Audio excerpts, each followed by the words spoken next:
Assalamualaikum warahmatullahi wabarakatuh. Perkenalkan, nama saya Tasya Vanitia Putri. Saya selaku pemateri 1 di materi istinbat hukum. Nah, pengertian istinbat hukum.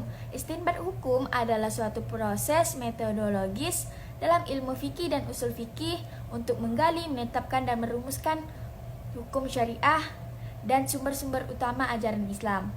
Nah, sumber-sumber istinbat hukum memiliki 4 sumber, yaitu Al-Quran, hadis, ijma, dan qiyas. Nah, Al-Quran adalah sumber hukum Islam yang utama dan pertama.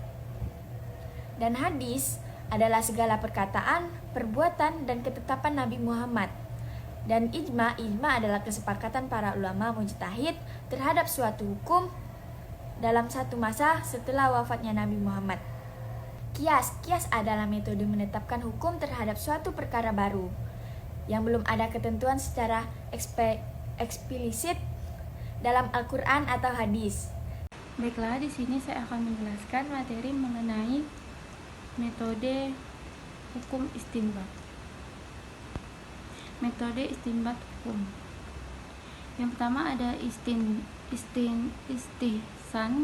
Secara bahasa, istihsan berasal dari kata Arab yaitu hasanah yang berarti baik. Secara istilah, istihsan adalah meninggalkan satu hukum kepada hukum lain karena ada dalil yang lebih kuat atau adanya pertimbangan maslahat yang lebih besar. Para ulama usul fikih mendefinisikan istihsan sebagai mengeluarkan suatu masalah dari hukum qiyas kepada hukum lain yang lebih kuat berdasarkan dalil syar'i. Dengan kata lain, istihsan adalah metode untuk mengecualikan suatu kasus dari kaidah umum atau hasil qiyas demi kemaslahatan atau menghindari kesulitan yang berlebihan.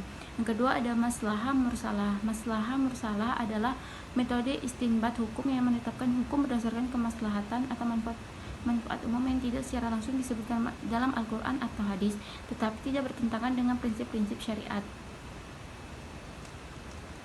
Selanjutnya ada maslahah, artinya kemaslahatan atau manfaat. Mursalah artinya bebas atau tidak diikat oleh dalil khusus. Dengan kata lain, maslahah mursalah adalah mempertimbangkan kebaikan atau manfaat suatu perbuatan untuk menetapkan hukum selama tidak bertentangan dengan nas atau teks suci dan maqasid syariah atau tujuan hukum Islam. Yang C ada urf, yaitu urf adalah kebiasaan atau adat yang berlaku dalam masyarakat dan dilakukan secara berulang-ulang.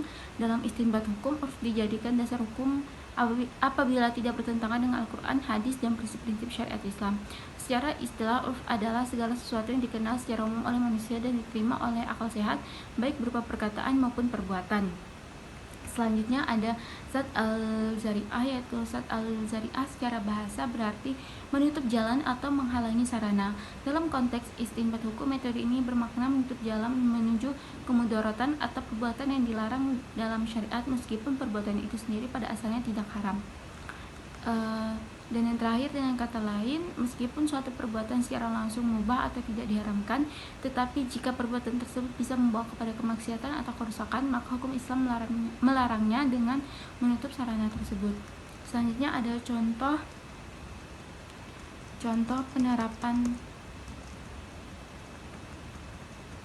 penerapan istinbat hukum.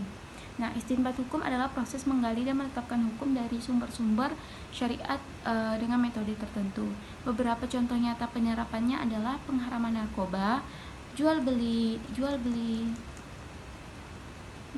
salam. Yang ketiga ada penetapan hukum kendaraan bermotor. Nah, selanjutnya ada macam-macam hadis istinbat hukum. Yang pertama itu ada dari hadis riwayat Bukhari dan Muslim. Hadis ini menegaskan pentingnya usaha sungguh-sungguh dalam menetapkan hukum istinbat sekaligus memberikan motivasi bagi para ulama agar tidak takut melakukan ijtihad selama didasari ilmu. Adapun dari hadis riwayat Malik, yaitu hadis ini menegaskan bahwa sumber utama istinbat hukum adalah Al-Quran dan Sunnah Nabi Muhammad SAW. Nah, kesimpulan dari materi yang kami susun adalah istinbat hukum adalah proses menggali dan menerapkan hukum Islam dari sumber-sumber syariat. Proses ini sangat penting dalam menjawab permasalahan baru yang tidak secara eksplisit disebutkan dalam Al-Quran dan hadis. Para ulama menggunakan berbagai metode dan pendekatan dalam istinbat hukum, baik yang bersifat nakli berdasarkan teks maupun akli berdasarkan akal atau ijtihad.